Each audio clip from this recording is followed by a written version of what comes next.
जाओ यहाँ से और दोबारा इधर आने की सोचना भी मत। हाँ, जाओ यहाँ से। ये कहानी है सियाराम गांव की, जहाँ राजू नाम का एक अनाथ लड़का रहा करता था। राजू के माँ बाप उसके बचपन में ही मर चुके थे और वो अकेला ही रहा करता था। बचपन में तो उसने इधर उधर से मांग कर खा लिया, पर अब उसके पास खाने पीने का कोई साधन नहीं था। एक दिन वो मांगने गया। काकी, कुछ खाने को दे दो। कुछ नहीं है खाने को, इतना हट्टा कट्टा शरीर लिए भीख मांगता फिर रहा है, भाग यहाँ से। राजू को बहुत बुरा लगता है, पर उसे पता था कि अब वो बड़ा हो रहा है और वो ऐसे मांग कर हमेशा नहीं खा सकता। वो खुद भी चाहता था कि वो अपने पैरों पर खड़ा हो सके, पर काफी जगह काम ढूंढने के बाद भी उसे कहीं काम नहीं मिला था। वो एक दिन बड़े से होटल में जाता है। भैया, क्या इस होटल में मेरे लिए कुछ काम है? मैं कोई भी काम कर लूंगा, आप बस मुझे बता दीजिए। ओ लड़के, चल भाग यहाँ से। तुझ जैसे भिखारी को हम अपने इतने बड़े होटल में क्यों रखेंगे? और तुझे तो इंग्लिश भी बोलनी नहीं आती, गंवार की तरह बोलता है। भैया, मैं अपने आप को बदल लूंगा, आप प्लीज मुझे काम तो दीजिए। अरे तुझे एक बार में समझ नहीं आया क्या? भाई हम अपना होटल बंद नहीं कराना चाहते, तू जा यहाँ से, भिखारी कहीं का। प्लीज भैया, प्लीज मुझे कोई भी काम दे दीजिए, मैं सब कर लूंगा। वो आदमी उसे धक्का दे देता है और अपने बाकी नौकरों से राजू को होटल के बाहर निकलवा देता है। सब उसे ऐसे ही भगा दिया करते थे। फिर राजू एक होटल में काम करने लगा। वहाँ उसने देखा कि उसका मालिक जो खाना बच जाता था उसे फेंक रहा था। तभी एक भिखारन बुढ़िया वहाँ पर आती है। बेटा, कुछ खाने को दे दो, बहुत भूखी हूँ। तेरी हिम्मत कैसे हुई मेरे इस आलीशान होटल के सामने खड़े होकर भीख मांगने की? निकल जाए यहाँ से, वरना धक्के देकर निकाल दूंगा। अरे बेटा, तुम्हारा इतना बड़ा होटल है, कुछ तो खाने को दे दो, बहुत भूख लगी है। तुम्हारे जैसे गरीब और अनाथ के लिए मैंने यह होटल नहीं खोला है, तुम्हारी औकात नहीं है यहाँ का खाना खाने की, जाओ यहाँ से।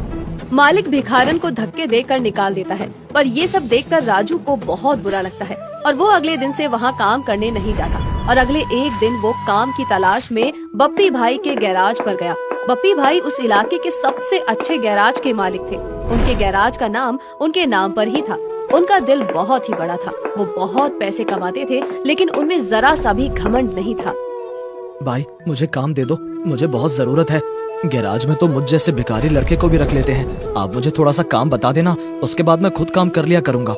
अरे बेटा, वैसे तो जिंदगी का मजा खट्टे में है, और तू ऐसे भला बुरा क्यों बोल रहा है अपने बारे में? तुझ में बहुत काबिलियत है, बल्कि हर इंसान खास होता है, तुझे बस सही दिशा दिखाने की जरूरत है। राजू इतना सुनकर ही रोने लगता है। बप्पी भाई उसका रोना देखकर उसे चुप कराते हैं और कहते हैं, अरे बेटा तू रो मत, क्योंकि जिंदगी का मजा खट्टे में है। भाई आप बहुत अच्छे हो, आज से पहले मुझे सबने भिखारी और अनपढ़ ही कहा है, पर आज किसी ने पहली बार मुझे बेटा बोला है। मैंने आज से पहले बेटा शब्द सिर्फ दूसरों के लिए ही सुना था, मगर आज पहली बार मुझे किसी ने बेटा बोला है। अरे बेटा, जिंदगी का मजा खटे में है और तू परेशान मत हो, मैं तुझे काम दूंगा, पर तू ये तो बता कि तुझे इतनी सी उम्र में काम करने की क्या जरूरत पड़ी? मैं अनाथ हूँ, पर मुझे भीख मांगकर अपना गुजारा नहीं करना। ये सुनकर बप्पी भाई उसे काम दे देते हैं और वो काम करना शुरू कर देता है। राजू बप्पी भाई के साथ ही उनके रूम पर रहने लगता है और उनके लिए खाना बनाता है और गैराज में काम भी करता था। ये देखकर बप्पी भाई कहते हैं, वाह राजू, जिंदगी का मजा तो खट्टे में है, पर तू तो बड़ा टेस्टी और नए नए तरह का खाना बनाता है। हाँ भाई, वक्त और हालात ने मुझे सब सिखा दिया है। जब मैं पहले भीख मांगता था तो ठेले पर लोगों को खाना बनाते देखता था, उसी से ही सीख गया। बहुत अच्छा राजू, जिंदगी का मजा खट्टे में है, पर अब से मैं तुम्हें खाना बनाने के पैसे भी दूंगा। सब सही चल रहा था, मगर राजू को अपने लिए कुछ करना था। एक दिन राजू को गैराज में एक खराब ऑटो दिखता है, जो कि गैराज में काफी टाइम से कोने में पड़ा हुआ था। भाई, क्या मैं इस खराब ऑटो को ले लूं? बेटा, ये ऑटो खराब है, तू इसका क्या करेगा? जिंदगी का मजा खट्टे में है। कोई नहीं भैया, मुझे ये ऑटो एक काम के लिए चाहिए। ठीक है, तू ले जा, इसके पैसे मत देना, वैसे भी जिंदगी का मजा खट्टे में है। ठीक है भैया। राजू को खाना बहुत अच्छे से बनाना आता था, मानो स्वयं अन्नपूर्णा उसके हाथों में विराजमान हो। बिना किसी से सीखे वो बहुत लजीज और नई नई तरह की डिश बनाता था। राजू अपने इस गुण को जानता था और वो इसी के सहारे कुछ करना चाहता था। भाई, मैं ऑटो में ढाबा खोलना चाहता हूँ।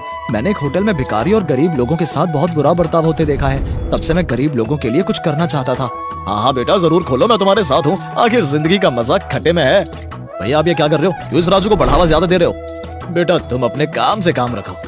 उधर राजू उस ऑटो की साफ सफाई करके उसमें आगे एक छोटा सा किचन बनाकर उसमें अपने खाने का छोटा सा ढाबा खोल लेता है और वो उसे एक जगह ले जाकर खड़ा कर देता है और खाना बनाना शुरू कर देता है, मगर उसकी दुकान पर कोई नहीं आता। लोग सुबह सुबह जल्दी अपने काम पर भागे जा रहे हैं, इसलिए खाने पर ध्यान नहीं दे रहे हैं। पहले दिन राजू लोगों की हालत समझकर बिना किसी निराशा के घर जाता है और सोचता है कि कुछ अलग करना पड़ेगा। क्यों ना मैं ढाबे से टिफिन देना शुरू कर दूं। लोग सुबह मुझसे टिफिन ले जाएंगे और फिर शाम को दे जाएंगे। राजू अगले दिन से ऐसा ही करता है। वो बढ़िया बढ़िया खाना बनाकर 3-4 टिफिन पैक करके रख देता है और तभी उसकी दुकान पर एक कस्टमर आता है। अरे भैया, ऑटो रिक्शा में कैसा ढाबा बना रखा है और तुमने टिफिन क्यों लगाए हैं? भाई, आप यहाँ से टिफिन ले जा सकते हैं और शाम को आते हुए मुझे टिफिन वापस कर सकते हैं। आपको घर के स्वाद वाला इसमें खाना मिलेगा, वो भी सिर्फ 10 रुपए में। राजू के इस अतरंगी प्लान को देखकर उसके कस्टमर्स को बहुत अच्छा लगता है।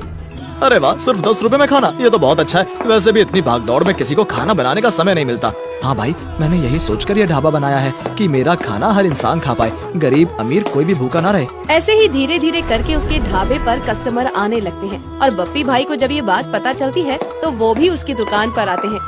हाँ बेटा, वैसे तो जिंदगी का मजा खट्टे में है, पर तुम बहुत ही अच्छा काम कर रहे हो। मुझे बहुत खुशी हुई भाई, ये सब आपकी वजह से ही हो पाया है। वहाँ से जाने के बाद बप्पी भाई अपने गैराज में राजू का पोस्टर भी लगवाते हैं ताकि जो लोग वहाँ आए वो राजू के ऑटो रिक्शा ढाबे पर जाएं और राजू बहुत ज्यादा तरक्की करे।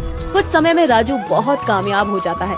एक दिन एक कस्टमर राजू से कहता है, वाह राजू, तुम्हारा खाना तो लाजवाब है। बप्पी भाई ने तुम्हारा पोस्टर गैराज में लगाकर बड़ा ही अच्छा काम किया, उन्हीं की वजह से मैं यहाँ पर आ पाया हूँ।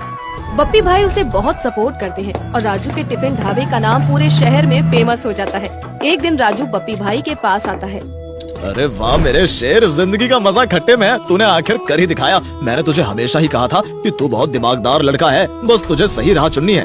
नहीं बप्पी भाई, ये सिर्फ आपकी देन है। अगर आप मेरे साथ ना होते तो मैं कभी कुछ भी मुकाम पर नहीं पहुंच पाता, और मैं चाहता हूँ आप हमेशा मेरे साथ रहें।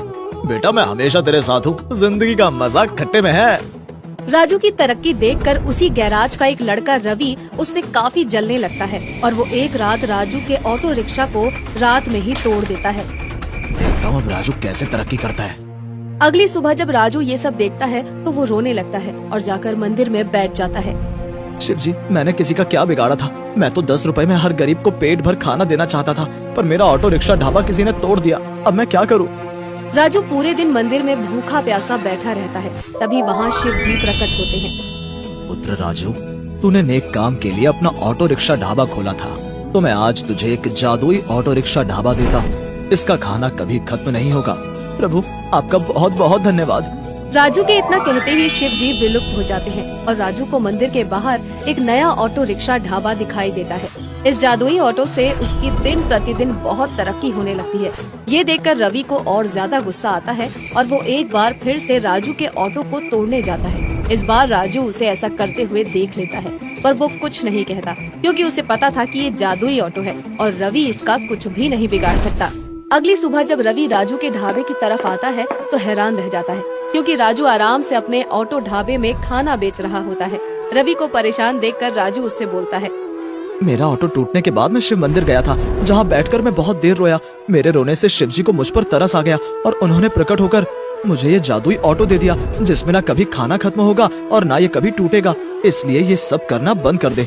रवि ये सब सुनकर वापस आ जाता है, पर अब उसके दिल में जलन की जगह लालच ने ले ली थी। उसी रात वो भी मंदिर जाता है और रो धोकर एक जादुई ऑटो ले आता है, पर जैसे ही वो उस ऑटो से कुछ मांगता है तो उसमें से कुत्ते निकलने लगते हैं और उस पर हमला करके उसे बहुत ज्यादा घायल कर देते हैं। वहीं उधर राजू लोगों को पेट भर खाना खिलाकर सबकी दुआएं ले रहा था और अब वो अपने ढाबे पर लोगों को रोजगार भी दे रहा था। इस तरह से वो अपना एक सुखमय जीवन जीता है।